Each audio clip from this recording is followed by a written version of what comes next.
Ethiopia, much like India and Pakistan, we're a country of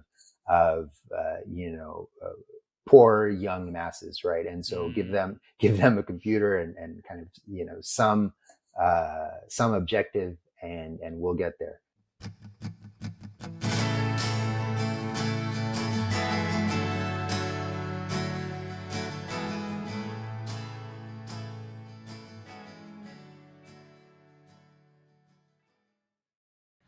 Hey everybody, welcome to episode 11 of New Renaissance Capital. Today we have Kal Kassa on the pod to discuss what Bitcoin adoption looks like in Ethiopia and on the continent of Africa at large. But a quick note before we dive in. Upon listening back to the audio for today's podcast, I realized that there's an echo on my voice as well as some background noise at points when Kal speaks. This, of course, is a bit of a bummer, and I did what I could to mitigate the issue, but it's admittedly still a bit distracting. I thought about asking Kal to re-record the interview, but I've re-recorded interviews in the past, and the conversation is never quite as authentic as the original one. So I'm opting to preserve authenticity here, as opposed to re-recording for better audio. I appreciate your sticking with me and listening regardless. With that said, here's my interview with the incredibly sharp Kal Kassa. What is up, everybody? We are back and here today with the one and only Kal Kassa from Ethiopia and the US, Texas more specifically. So Kal, I'm going to give a quick introduction and then I'm going to hand the mic over to him so he can fill in any gaps or anything that I missed. Kal is of Ethiopian descent. He splits his time between Texas and East Africa. He started Ethiopian Birr, which is an open source educational platform in which materials are translated into Amharic, which I think 33% of Ethiopians speak. That's one of the languages there. Yeah. He's the head of business development at Hoseki app, an app through which you can obtain a fiat loan when you provide Bitcoin as collateral, if I'm not mistaken. Yes. Now, I'm no longer with Hoseki. Okay, I wasn't sure. Okay. Yeah. But we can talk about some of the Ethiopia projects as well. Cool. Excellent. And he frequently speaks publicly about Bitcoin, and he's an advocate for Bitcoin use, especially in Ethiopia and the rest of Africa. Kal, when you introduce yourself, if you wouldn't mind not only filling in the gaps, but also talking a little bit about when you immigrated from Ethiopia to the States when you were younger, that would be great. Yeah, sure. So, thank you for the introduction, Frank, and thank you for having me on your program. It means a lot to speak to more audiences and kind of share my story and kind of share the fascinating points about Bitcoin. About myself, actually, the first time I immigrated to the United States, I was 3 years old. So I came here in the mid 90s, 94, and so lived here, all of my youth. Went to college here in Orange County. Grew up in San Jose, California. And I left for Ethiopia in 2014. I was working for an advisory firm, Grant Thornton. I was doing their sales and marketing and writing their proposals and things like this. And I started falling down the Bitcoin rabbit hole in 2020. So in June of that year, during the midst of Corona, we had a few kind of tense points within our government and our society. And so the Ethiopian government closed down the internet for about 3 weeks' time. And so at that point, I wasn't able to access a lot of the things I was used to, and also some of the kind of banking services fell apart. And so during that time of me trying to remove Ethiopian Birr from my local accounts and get that into an American account in USD, I learned, the capital controls are unforgiving, and the exchange rates went through the roof. So when I had moved to Ethiopia, the exchange rate was around 18 Ethiopian Birr to $1. When I left in 2020, it had risen to about 45 Ethiopian Birr to the dollar. And today in 2023, we stand using the black market at just above 100 Ethiopian Birr to the dollar. So, over the course of 10 years, the Ethiopian Birr has lost a lot of value. And over that time, I've been learning more about Bitcoin and finding alternatives to saving value. That is wild. I know a little bit about this as I lived in Venezuela years ago and saw currency debasement happen in real time, and it's pretty wild. And it doesn't sound like this is happening at quite the same rate it did in Venezuela, but it's absolutely significant. I had a question I was going to ask a little later, but I might as well ask it in the wake of you sharing that. How far from its all-time highs is Bitcoin when measured in Ethiopian birr? So I think to give some context, in June, if you were to measure the price of Bitcoin in Venezuelan bolivares or the Argentinian pesos, or I believe the currency of Lebanon, it was at all-time highs. Is Bitcoin near all-time highs when you measure it in Ethiopian birr? Just about, and we're expecting further devaluation. So it doesn't make sense to move out of Bitcoin if you're already in it. And so even if you purchased above 50 or 60, or I think the highest it got to in 2021 was maybe 69. Yep. So even in those cases, it doesn't make sense to get rid of your Bitcoin. Also because there's what we call injera premium. The Koreans call it a kimchi premium. Yep. It's essentially it's another markup because there isn't enough supply of Bitcoin in a certain area, and so the brokers, the middlemen, the exchanges, often they're just kind of roadside kiosks. They are able to charge more than the rate that we see on exchanges, and Bitcoin and other currencies will be a nice a life raft. Yeah, and I want to come back into the legality of Bitcoin in the country. I'm just gonna put a pin in that for 1 second. I want to quickly go back to something regarding how you came over to the States when you were 3. And I was curious, so do you have citizenship in both countries, in Ethiopia and in the States? Yes. So now Ethiopia doesn't fully recognize dual citizenship. So I am an American citizen, and I have they call it a yellow card in Ethiopia. It allows me to do most everything except vote. Okay. And I was curious as to, does this provide sort of good leverage for you in terms of trying to help promote the message of Bitcoin in Ethiopia? Does having the ability, I don't know how to say this right, does having essentially some form of dual citizenship help in any way? Your ability Absolutely. to go back? It does. So Okay. I have, I think the word Americans love is privilege. I have great privilege because of my, American passport. I'm able to go in and out of that kind of Ethiopia with about $10,000 cash. Yep. And I'm able to have accounts all over the world. If I was an Ethiopian without any of my, national identities, then effectively USD and Bitcoin would be off limits to me. Okay. And so I might have to get a little bit more creative in what I do. But yeah, being American is a great advantage. Okay. That was so that segues perfectly into my next question, which I've seen you write a bunch about this. I'm going to quote something you wrote in one of the pieces you had published in Bitcoin Magazine, which was, even as regulators and lawmen use sticks of persuasion, citizens boldly send and stack sats. And then you said these kids are taking a large risk to fulfill their basic rights of untampered money and sovereign value. So I believe you were referring there towards to entrepreneurs, part of people who were working in a tech startup where they were receiving Bitcoin as payment, using it as a medium of exchange. What is that risk really like? So how many people are taking that risk, and what really is the severity of that risk, the potential severity of getting caught doing that? Sure. So how many people are taking that risk? I don't have exact numbers, but I know from what I see, which is about 300 members in my Telegram group. There are 70 freelancers on sost.tech. It's a marketplace for freelancers that are accepting Bitcoin and Lightning payments. And there are maybe just 2 or 3 brick and mortar retail shops that have listed their location on BTC Map. Okay. And so there are a handful of users.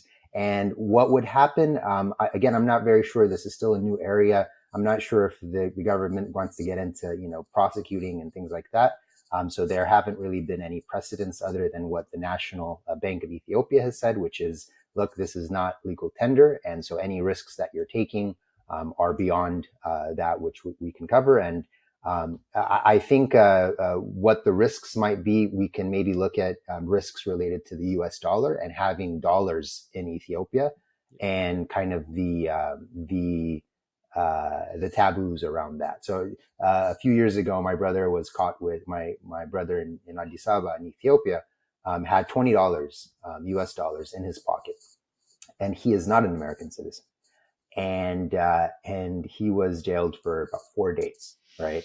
And that money was confiscated. And so yeah, there are definitely risks when it comes to this gray area that we're in right now. Yeah. But for the most part, even members of the government, right, on a kind of a private and individual basis, have been helpful and in terms of giving me some sort of platform, giving me the ability to speak to audiences. So within my own experiences, I haven't encountered any challenges, but I would suggest that anybody that's trying to mimic what I do, take heed and caution. Got it. Okay, you used the term gray area, and you talked a little bit about how certain people on a sort of one-to-one level are like, look, or even the direct messaging from either the government or the central bank was essentially, look, this has nothing to do with us. If you're going to take the risk of using this, it's on you. I spoke with Okin in Namibia, and he said something very similar. He actually spoke with 15 members of the central bank there. They came to have lunch with him and learn about Bitcoin from him. It's a great story. But they essentially said, look, you can essentially use this like barter almost. You could just use this if you want, and we're going to be hands off about it. I haven't read it yet, but I know that they've made statements since I spoke. The central bank has made statements since I spoke with Okin. But for the most part, does it seem like, I mean, my thoughts are like, given that inflation is so high, does it seem like some people in government almost have a heart and know that people are just doing what they need to do to survive? Absolutely. Okay. And dollars and gold and land and hard tangible assets have been part of our culture. And so looking at digital assets, I think is going to be just kind of a new way to go for us. And yeah, as Okin had said, we have a very, I guess the word is maybe defragmented or decentralized way of governing. So if you were to ask 15 ministers, you're going to get 15 different responses. And it's not going to come from the institution or the agency or the office, but it's going to come from that individual, right? So there have been, some, and I'm sure they're holding it, on their private books. So yeah, there has been some good progress, but just nothing on an official basis. Interesting. Okay. That's really interesting. It seems like that sort of gray zone. That's what most people from the continent, from Africa, have told me. I think the most optimistic thing I had heard was from Kal Kassa from the Bitcoin Cowries in Ghana. Said something along the lines of, he's actually sort of, people in government that he's spoken with have actually said, like, keep learning and then teach us. And I'm like, okay, more of that, please. Why am I not hearing more of these stories? Another question I had is, does Ethiopia suffer from what we're currently suffering with in America, which is the gerontocracy, people who are way old to be in government, who are still, who are holding on to power? And this would be, I guess, a particularly frustrating situation in Ethiopia, given that, as I think you've said, 70% of the population is under the age of 27. That's so right. Is there this disconnect? Is there this sort of generational divide between the way governance is happening and what the youth want? Maybe that divide exists, but I don't think that divide exists based on age, Okay. or what's going on in the United States and in other parts of the world. Even our members of government tend to be very young. Okay. And so yeah, that's one of the bright sides that we have. We have a very young government, and so that doesn't seem to be a concern that I've seen. Okay, that's good to hear. Um, The other two things you've mentioned, there's basically two things standing away of greater Bitcoin adoption in Ethiopia. One being the fact that it's about 25 to 33% of the country owns cell phones. Only 25 to 33% owns. And then you've said some issues with the government. Have things are more people are people adopting or obtaining cell phones at an increased rate, an exponential rate? Is that changing? Because that seems like the easier of the two variables to potentially change. Absolutely. So, just within the past 2 years, Ethiopia has invited in Safaricom. So they are now competing with the monopoly or the government-owned Ethio Telecom. So there are now two options if you'd like to get cell phone service or a cell phone in Ethiopia. And so, as that expands, as we have a third competitor, fourth, as they go into the rural areas, because right now, a lot of those cell phones, smartphones have been concentrated in the capital, Addis Ababa. So as that goes into the rural areas, where more of the population lives, then I think that setback will start to solve itself out, and then we can see more signing devices and adoption of things like Bitcoin. Okay, cool. And do you think it will be a direct jump to smartphones, or will potentially be using sort of like the old Nokia phones, and then maybe something like Machankora with that? Absolutely. So I've spoken with KG at Machankura. He's very excited about Ethiopia. He plans and aims to come into Ethiopia and provide services. And he's optimistic that he's going to get it done. And so that's going to be the natural progression of people going into those Nokias or kind of the dumb phones, and then graduating into the smartphones. Even the smartphones have really come down in price. Okay. So you can get one for the equivalent of about $20 or $30 USD in Addis Ababa. So however it goes, I think Bitcoiners are ready for the adoption, and they're building tools for that to happen. Okay, sounds good. I'm going to go back a little bit deeper into Ethiopia's history. I studied Haile Selassie a bit during a phase when I was super into Bob Marley, and learned about him. And you said a few things about him that maybe I just wasn't as conscious of when I read about him at the time.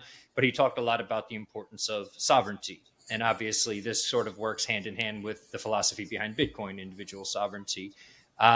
So could you share a little bit about the role that Haile Selassie played in Ethiopia's history, and whether or not you think he would have been a proponent of Bitcoin? Sure. So during his reign, 1910s, he came into power as a young kid.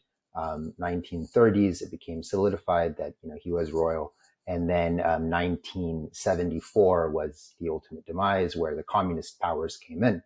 And during that time, he focused a great deal on education, and you had a period where central bankers from abroad, primarily the US and the UK, were coming in and tempting him with different types of banknotes and currency. So they would essentially, prop up some currency that they had created. They'd show him the artwork. Oftentimes they would put him in the middle, and they said, "Look, we can create this for you, and we can get the kind of circulation up, and you will be the father of kind of the monetary policy and things like this." And so he understood that there was a little bit more to the deal.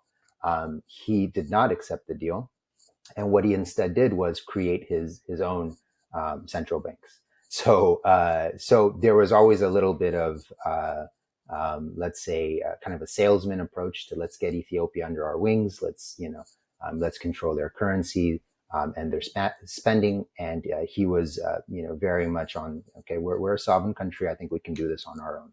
Yeah. And so there's examples of kind of his ministers sending back and forth opinions of what should happen. But he was able to kind of keep the sovereignty levels high until his demise in 74.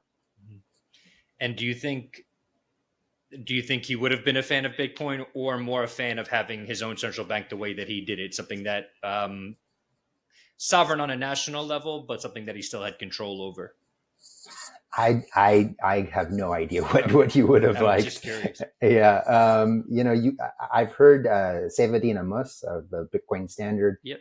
talk about how monarchies are more in line with because monarchies and kind of royal families, they are very low time preference, right? Right. So they're thinking generations ahead of themselves, even the way they're building monuments and castles and palaces and things like this. They're thinking very long term. Yeah. And so you see that in their habits of accumulating gold. And you would like to think in a digital era, they would have seen the need, the demand, the potential for something like Bitcoin. Yeah, that's a great way to put it. For the audience, the term low time preference just means not being so what's the word? So ready and willing to spend the money you make, saving a sort of saver's mentality over a long period of time. And democracies don't necessarily, or the political system of a democracy where people are reelected every 4 years, they don't necessarily give us politicians that have a low time preference mentality, because they're constantly doing things to get themselves elected every 4 years. And that might mean handouts or debasing the currency further or whatever it is, but very sort of not low time preference stuff. Just as a quick aside there. But that's a great point. And yes, I've heard him and I think Robert Breedlove talk a lot about that, how monarchies are more in line with something like Bitcoin. Another thing you've said about Ethiopia having low time preference culture, you've talked about it being sort of a culture of marathoners. I'm a runner myself. I'm a endurance athlete, triathlete, and a marathoner myself. So I was wondering how facetious you were being, or if this really is a sort of ingrained sort of part of the psychology of being Ethiopian. Yeah, I mean, it takes us, in terms of acting and moving, it takes us a very long time to do something. We really have to deliberate. We really have to think about something. And so, but once we do it, we're very kind of set in stone. Uh, very ancient people, right? Okay. And I think kind of that marathoner, theme that I was building in the Bitcoin Magazine article, it just kind of goes hand in hand with our culture. And so I was hoping to kind of build some similarities between that and cold storage and thinking beyond yourself and beyond your generation towards others. So I think it's a metaphor that works. Others might find it a little over the top, but we'll see. No, I thought it was clever. It stuck with me, which is hence the reason I'm talking about it. The one last thing about Bitcoin, you said something interesting about it in another interview. You said, Bitcoin is the type of thing you buy and you hope it doesn't go up in price. And I know this isn't particularly relevant to Ethiopia, but I think just for the people listening, is something that I did want to share. Why did you say that? I think I know why you said it, and I've actually sort of adopted that same sort of way of thinking. Like, I really hope this doesn't go up, because it insinuates that.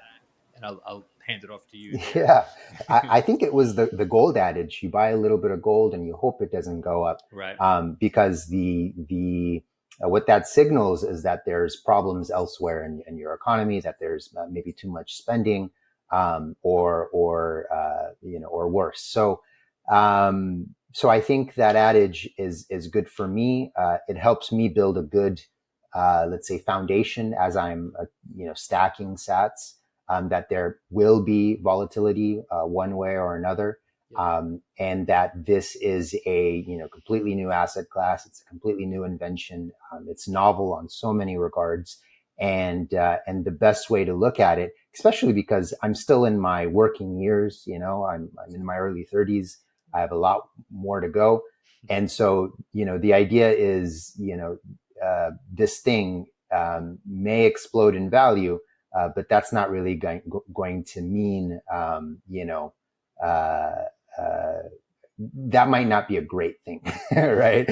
Especially if much of the world is still stuck in the old ways of doing things, and we're not, we haven't gotten rid of some of the fiat or kind of legacy systems in place, or maybe we haven't built new alternatives and options. So it's just kind of a nice little mental reminder that we're still very early. I still have a lot more stacking to do, and to stay humble in my approach. Yeah, that's a good way to put it. You talked a bit about how Ethiopia could become like Norway if it took certain steps. Um, I think I'm most excited when I look at Africa to hear people say that, to hear people to have the paradigm shift. And Balaji Srinivasan has talked a lot about ascending countries and descending countries. So instead of talking about like developed countries and developing countries or whatever, developed countries in the global south, certain countries are on the rise, certain countries are on the decline. I'm sad to say that I think in some ways the U.S. is one of those countries that's on the decline in a lot of ways. I think that there's a lot of really exciting stuff happening, particularly in East Africa, Ethiopia, and Kenya. I mean, really, really exciting stuff happening in both places. What will it take for Ethiopia for that to happen? What are 2 or 3 things that could really accelerate, or that will accelerate that process of Ethiopia becoming like a Norway? Sure. One, I think focus on education. With such a young population, you would hate for them to be in a place where they're not competitive, they're not digital, they're not just natively digital, right? And so focusing on education, focusing on your youth, looking at better trade blocks and maybe kind of foreign agreements and relations between countries. So Ethiopia just joined the BRICS, right? It ascended to the BRICS. So the S was South Africa, and now you have Egypt and Ethiopia join that trade bloc. It still doesn't solve our dollar issues. We still need to export and create dollars in order to trade with these countries, but at least it gives us a nice peer group.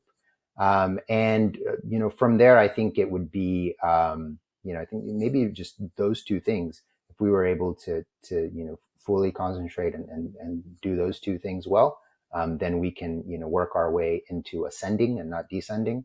I think when you have, Ethiopia for a very long time had double-digit GDP growth.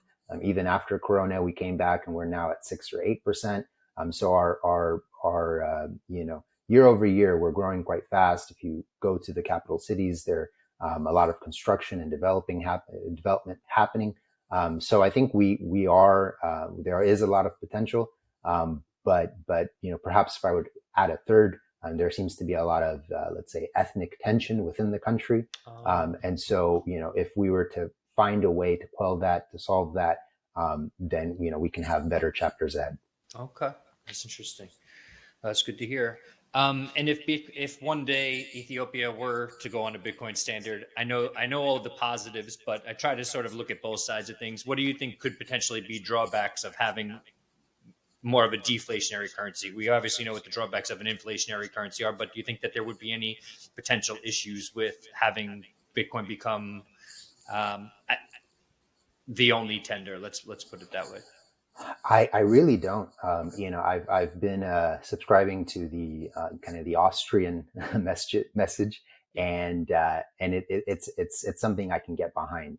That value equals value. 1 Bitcoin equals 1 Bitcoin, and there should be no authority or third party or agency that belittles that or plays with that up or down.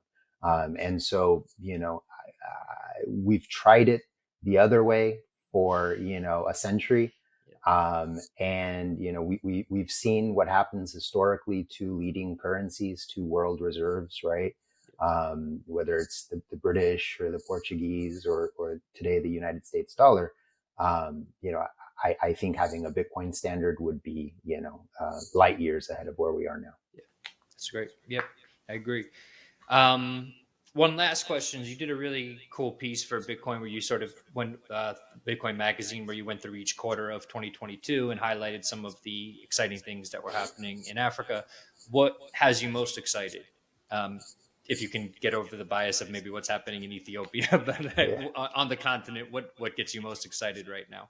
Most exciting is about a week ago, there was the Africa Bitcoin Mining Summit in Nairobi, Kenya. Yep. So September 20 and 21.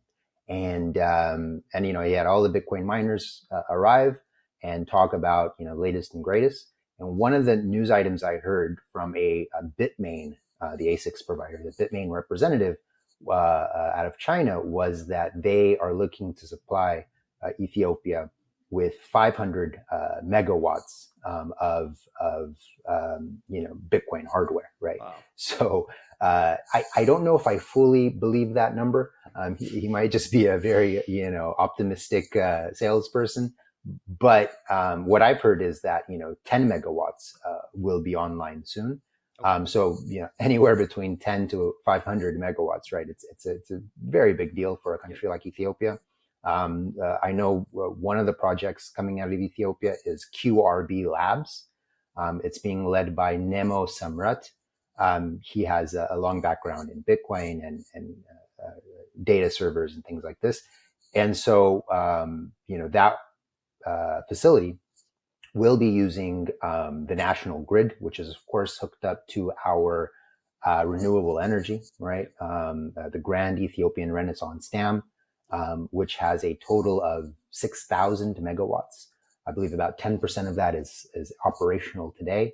And there are smaller dams along the Nile called Gilge Gibes, which are already operational. So being able to harness some of that energy into hash power will be able to generate Bitcoin so that Ethiopia can join Norway as a net accumulator.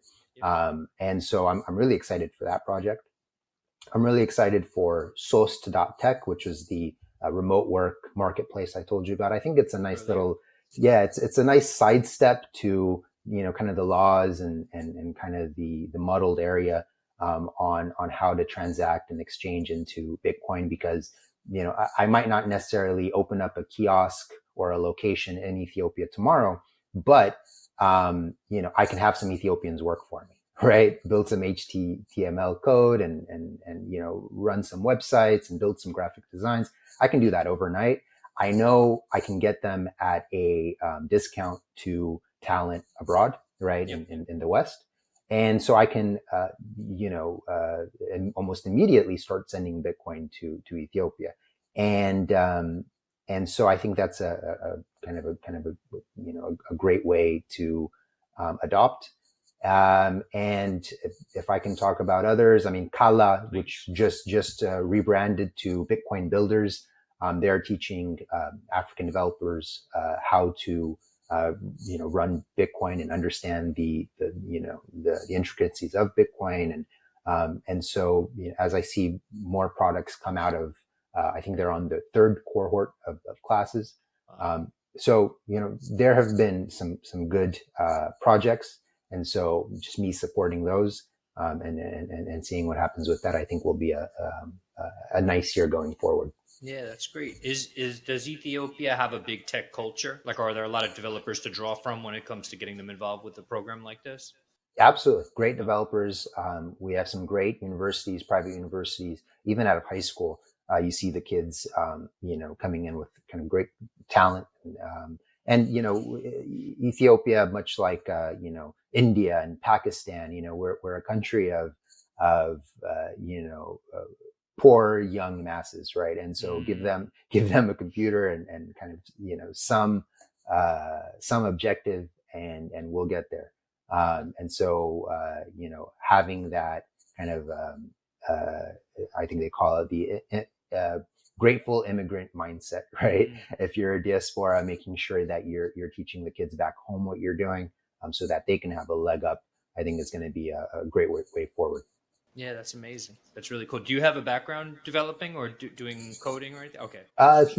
Some basic, websites and CSS and JavaScript. Nothing too intense. Okay. Very cool. I was actually amazed. I didn't realize how big the population of Ethiopia is. I'm thinking now, what in terms of population size, is it in the top 20 countries in the world? I'm not sure in the world. I know in Africa, we're number 2 behind Nigeria. They have about 220 million. We have 110. 110. So it's a sizable population. Okay. Interesting. Well, cool. I appreciate everything you've shared. I've read your work for a bit now. It's great to be in touch, and thank you for doing this. Is there anything else you would like to share? And also, please let the audience know where they could find you online. Sure.